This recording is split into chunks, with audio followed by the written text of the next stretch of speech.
Welcome back to the Electrician Growth Podcast. This is the place where we bring on electrician entrepreneurs. We talk to them about their stories, their lessons, and how they built their business. If you would like to apply to be a guest on the podcast, you can go to our website, which is theelectriciangrowthpodcast.com. Fill out the application there, and you could be on the show next. Now, guys, today we have Neil calling out of Nevada. Neil, how's it going? Yeah. Hey, Kevin. Great. Thanks for having me. And I'm looking forward to sharing my experience from when I first started the trade to where I'm sitting now in front of you. So thanks for having me. Yeah. So just kicking things off, please introduce yourself. Tell us who you are and how did you get into the trade? Well, my name's Neil. You already said that. And I'm a self-employed, currently a one-man operation electrical license contractor. And when I was in high school, I wasn't the greatest student, and it just seemed like I didn't want to be there. And I knew I wasn't going to go to college at the time. And it just seemed like if you wanted to make something out of yourself, the trades were going to be the best option. So I actually dropped out my senior year and I started working for a licensed electrical contractor in the area. And I worked for that contractor for about 3 years. And then I worked for a couple other contractors. I was in the union for a little while. And ultimately, trying to make more money like we all are, I started freelancing. And that's where I'm at now. And it's served me very well. Okay. So sounds like got out of school early, got into the trade, bounced around a couple of different businesses, was in the union for a little while. What inspired you to go off and do your own thing? Why did you want to become a freelancer and start your own business, you can say? Yeah, sure. So my living situation at the time, I was living on my own. I was working as an electrical apprentice, and then I actually worked for do you know what a shoe cobbler is? I think so, yeah. I think I do. They don't exist really anymore. Well, back in the day, people used to repair shoes. So it was a family friend, because I had a mortgage and rent and bills. So I worked two jobs and I worked as an electrical apprentice. Um, and that was non-union. And then I joined the union in about 2007, and the economy went downhill during that time. So when you work for the union, you go on the books. If you don't have work, and any union contractor could pull you from that list and work you. Um, Me personally, I didn't really like that experience working for different companies as they needed you. It wasn't my favorite thing. So actually I kind of started freelancing at that time. I wasn't licensed, but a lot of us electricians that work for contractors do side jobs. That's just kind of how it is. And so I started freelancing and I started developing relationships with clients. And then once I started making pretty good income doing that, I thought, well, geez, I'm I'm supporting myself. Why don't I get my license and I'll see how that goes so I could start advertising and looking for business. So I got my license. It wasn't easy. It took me a while. And I actually put an ad on Craigslist back before like Facebook Marketplace. And I put an ad that I was an electrician and I was looking for work. And someone reached out to me. It was a father and his daughter, and they at the time they were working with like PG&E incentives for warehouse lights. And basically they were kind of like a middleman. They would go into these warehouses and let the owner of the building know that they could basically have all new lights. It was part of like energy conservation through PG&E, and PG&E would have rebates to pay for but they needed a licensed electrician. So that was really like my first gig on my own. And it turned out to be a really good profitable business. I was making like almost $1,000 a day back in, gosh, it was probably 2012. Um, I mean, even today, $1,000 a day is a lot. So I was making $1,000 a day doing that for them, and they were paying me to install the lights, and they were paying me per light. It was like $35 a light. So if I did like 30, I'm not doing the math right now. That was about $1,000. So I got it down to where I was pretty fast at doing them. So I would try to do 30 lights a day. And, once you make that kind of money and you're on your own and you're licensed, it's like, wow, that's really good. Like, why would I go back at that time? I would have been making maybe $35 an hour, which isn't even close to making $1,000 a day. So there was no reason for me to go back. I was making plenty of money. Um, and that was like one of the big turning points, like for me to be on my own and actually be successful. So, yeah, that was one of the biggest points in my career. Yeah. And I think that there's a lot of people who are currently with the company and they'd love to get doing some more side jobs and eventually get to that point where they can just do their own thing and they can have that freedom of just working. You are your own boss, right? But the biggest problem a lot of these people face is finding the work. Now, you said that way back in the day, you threw up an ad on Craigslist and it did quite well for you. So, what are you currently doing now to find work for your services? I actually, being one person, um, and here in this area where I'm at, finding work is not really a big problem. And then just to go kind of back in my story that I was telling you. So once, that was a rebate through PG&E. So that didn't last forever. And the rebate closed out. So, I lost that revenue stream. So I actually, a friend of mine who is a CPA invited me. Have you ever heard of BNI? I'm sure you have. Mhm, It's stands for Business Network Institution. So I joined a BNI group, and then I was able to get referrals through that group, and that served me very well. I'm actually in one still now here in Nevada. But I don't have problems getting business. I do social media. I get a lot of business from Nextdoor. And then on Facebook, you have like local Facebook's groups. So if someone will go on there and they're like, oh, I'm looking for an electrician for a car charger, I'll have like 5 people from my BNI group. I call them my posse. They'll like share my link for my website or say my name, and then that person will reach out to me. And I use a system to run my business. It's called House Call Pro, and I track like where my leads come from. So like from BNI, I get 45% of my business.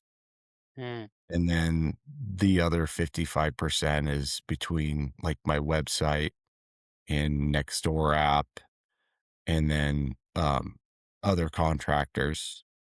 So, mhm, and honestly, I get calls daily for stuff that I turn away to other electricians because I kind of just stick to like 4 basic things, which are generators, car chargers, like new connections to things like appliances or hot tubs or like breaker panel changeouts. And I just stick to those things, and there's enough revenue on those to where if I just focus on that, I'm making a really good living and I don't have to worry about hiring people or having like a team. And I really enjoyed that. I like kind of being my own boss. There are times where I get bigger jobs, like if I have like a generator install, and I have a buddy that's local. He's a one-man operation as well.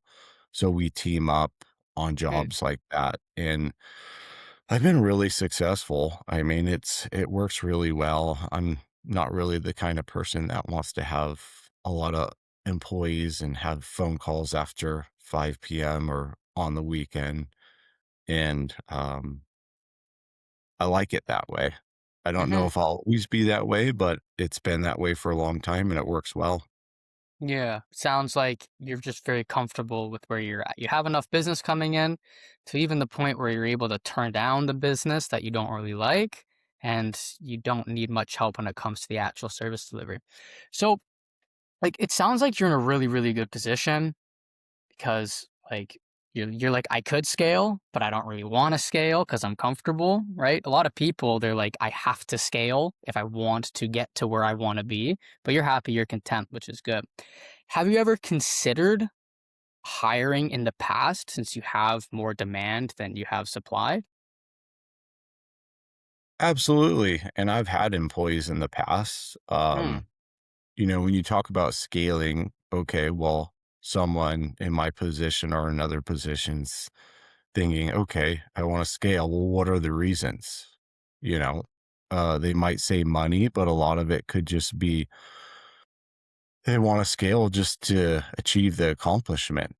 I have a cousin here in town and he has a huge business. He does underground excavation and then he opened a trucking division. And every time I go in his yard, he's got like a new $100,000, probably well over $100,000 truck. And he's hiring a new driver or he's hiring a new admin person. And, you know, I talked to him about his paycheck. He pays himself $50 an hour. So I don't think he's very money motivated. It's more of he wants to, in his mind, he wants to grow that as big as he can. And he puts all his time in it. It's quite an investment in his life. I'm more of a family man. So I have kids and a wife. And I invest in other ways. I invest in real estate. And, I'm 42 years old. I could easily go buy a 500,000 if I cashed out on real estate, I could probably go buy a $500,000 house and not have a mortgage and just live in that and have a simple life. And I could probably work 2 days a week at this point and make enough money to live a comfortable life. So mhm, at this point, I don't really need to scale. It just doesn't fit my lifestyle and who I want to be. I'm not interested in spending my time you know, keeping track of an office or worrying about trucks on the road. It's just not worth my time. I'd rather be home at 3 o'clock or pick up my kids on Friday or go to a baseball practice. So when you talk about scaling, I'm not motivated for money at this point because I make plenty of money on my own. And I've already invested in my future retirement. So, I'm not really the guy I guess, that you're looking for or want to talk to, maybe that's like super gung ho and wants to take on all these jobs and hire people to do it. That's just not in my foresights right now. yeah. No, there's nothing wrong with that whatsoever. Everybody has a different definition of what success is.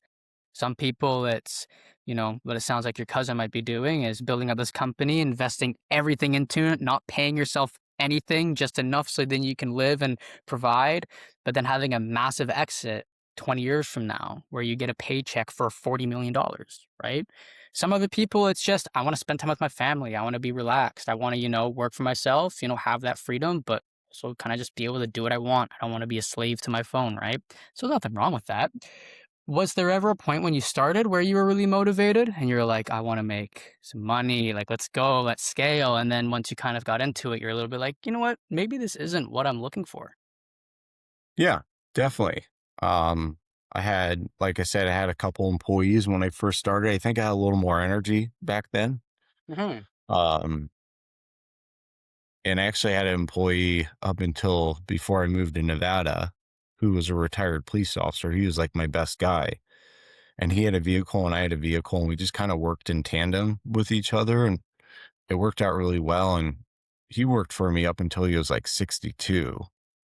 So I kind of use that as my scale. I'm like, okay, well, if he worked all the way up until 62, I'm 42. I have like 20 years left, and if I'm making X amount today, maybe I'll make a third or a half more daily as I get older. And like I said, I have real estate investments. So I'm just not as motivated. Like I don't see the path of opening a big electrical shop because I've already made real estate investments. So I'm a little more into that. Like my business feeds that business.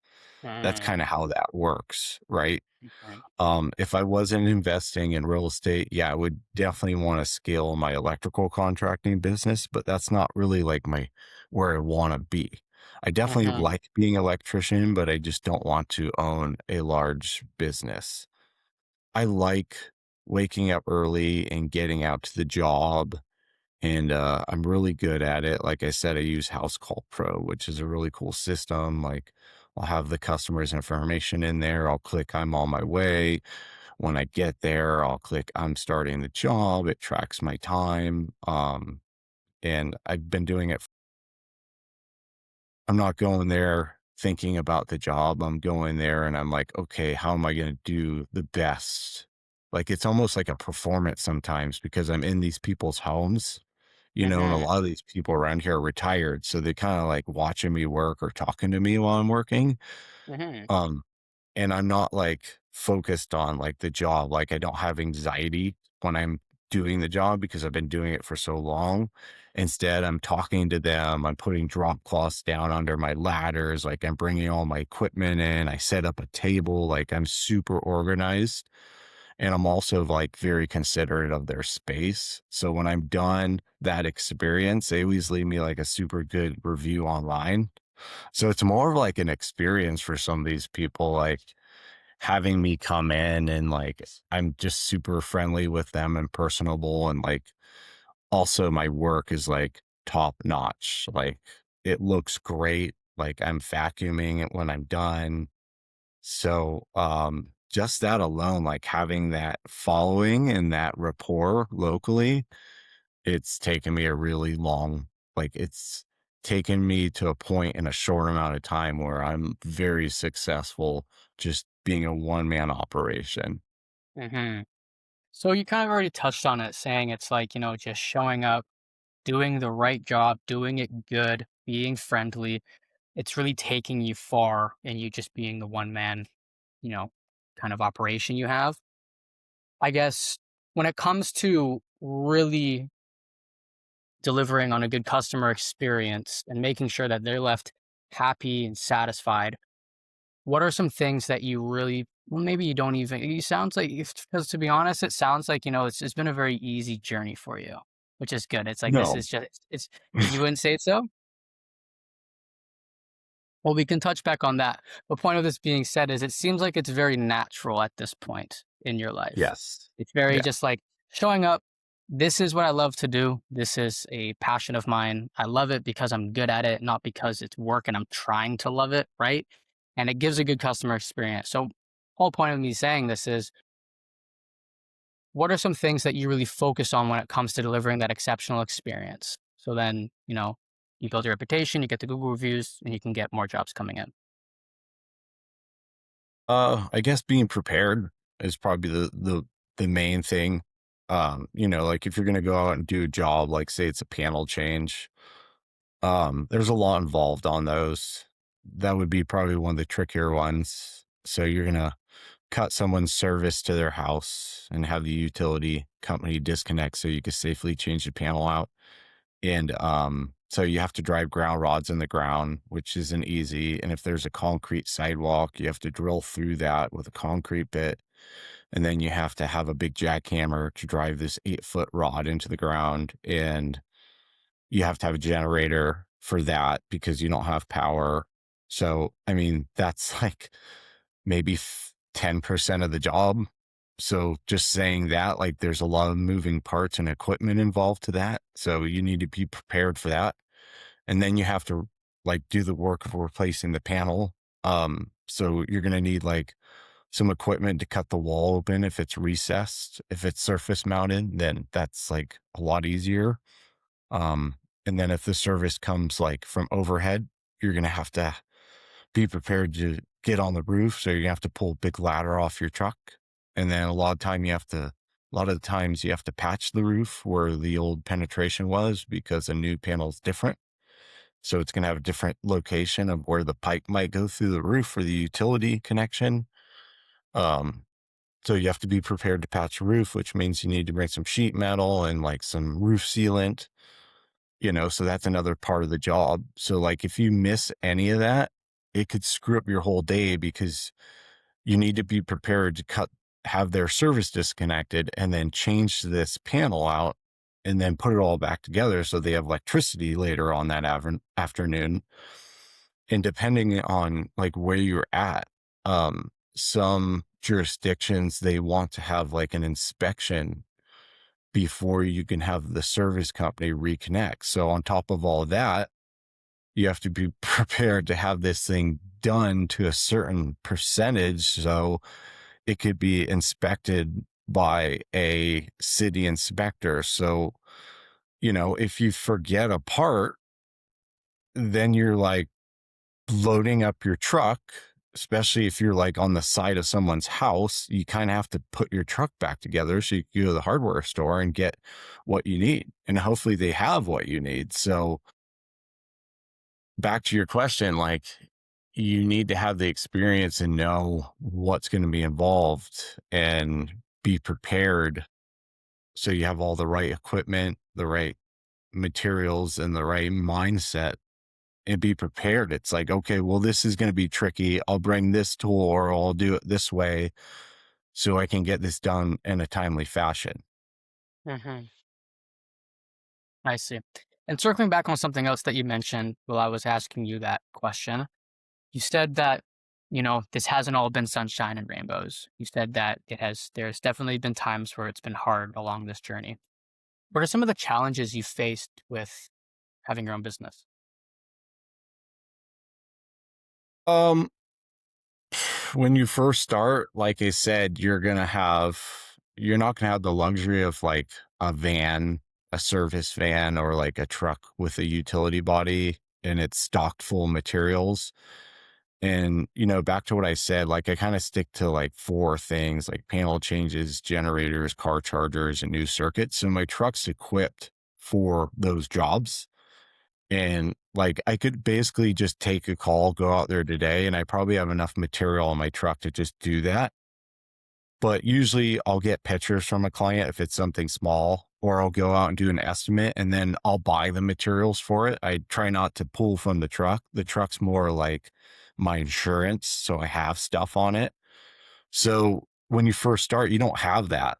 And you don't have that support of the vehicle. You also don't have the experience of just sticking to your wheelhouse or like the 5 things you do or the 10 things. Like if you're going to wire houses and stick to wiring houses, or if you're going to do generators, stick to doing generators, or if you're going to be a service guy, stick to doing service work, which is like repairs and putting ceiling fans in. Or if you're a commercial guy, stick to doing that. You're going to just have pipe and fitting on your truck.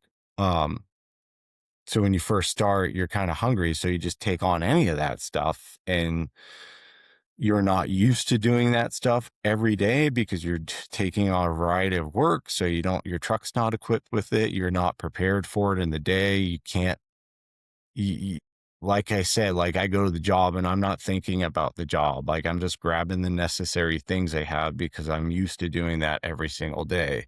So in the beginning, you don't have that stuff. So you end up doing the job cheap to get it. So, and then you're not prepared, so it's taking twice as long, and then you're forgetting things. So then you're going to the store and you're, buying things, and maybe you cut a hole in the wall because you're anxious or you're in a hurry and you cut the wrong spot and you didn't figure out, maybe there was a stud there. So now you have a big hole in the wall and the customer's mad at you, and you're in and out of their house and you're dropping things because you're in a hurry, and it's just like everything's falling apart around you.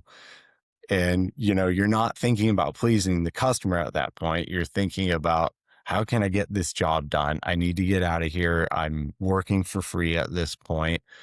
So it's going to be obvious to the customer, unless you're really good at hiding things. It's going to be obvious, and your work's going to be obvious because it's going to come out like crud.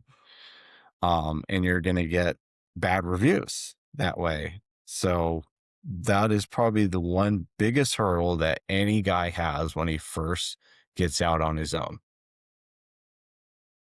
Is there anything you would have done different since the beginning?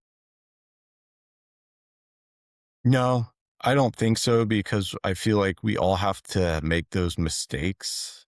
And if you don't, you don't learn from them. And that comes down to a personality trait. So you have to get in there and you're going to get a bad review or you're going to work for free or you're going to screw something up and have to go back and fix it. But you kind of have to make those mistakes so you know that, hey, I don't want to be in that position. Let's make some adjustments here so that doesn't happen. And you just make mistakes and you make adjustments until you get to a point where you're like, kind of like me. I don't take those calls. I don't do the jobs for the guy that says, I want you to come over, but I'm going to supply the material. And, I want you at an hourly rate. Like no one makes money doing that. And it's just not a good position to be in if you want to be a successful contractor, in my opinion. Did you know that when you were making those first mistakes, or were you getting discouraged when there was times when you did a bad job or you didn't meet the expectations? Was I like self aware of it? Like, did you know it? It's like, you know what, I fucked up, but I could just take the lesson, take it to the chin, and make sure I don't do that moving forward.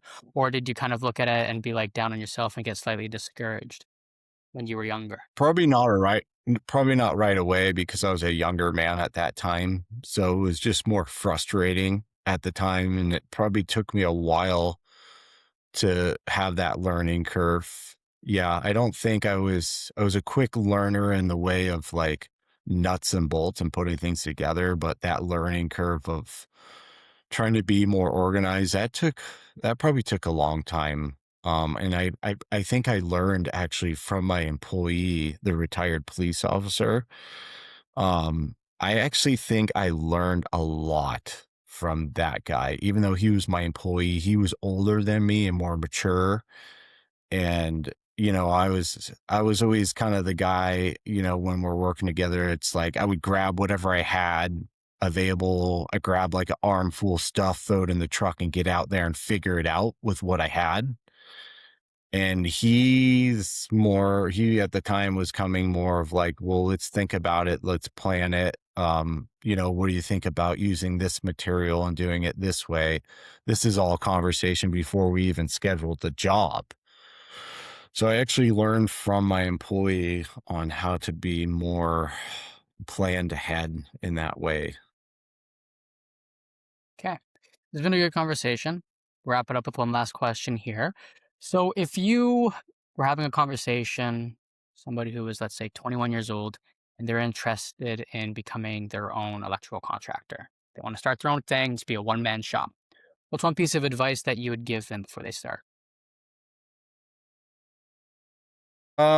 If they listen to what I said, don't be discouraged, especially when you start doing jobs and you're unorganized and you're hopefully you don't cut corners because it's electrical work and it's dangerous. So don't give into that and be prepared to work for free because it's going to take time to figure out your ins and outs and your daily routine. And then just be really good to your clients. That's probably the most important thing because the client feedback on social media is going to be the most powerful thing for you. Mm. So be prepared to work for free and make that investment to impress your clients. That's the biggest thing. And make your work be the best work that it can be. And if you invest that way and you're patient enough, it will come back and it'll pay off for you in the long run. I guarantee that. Okay. Beautiful.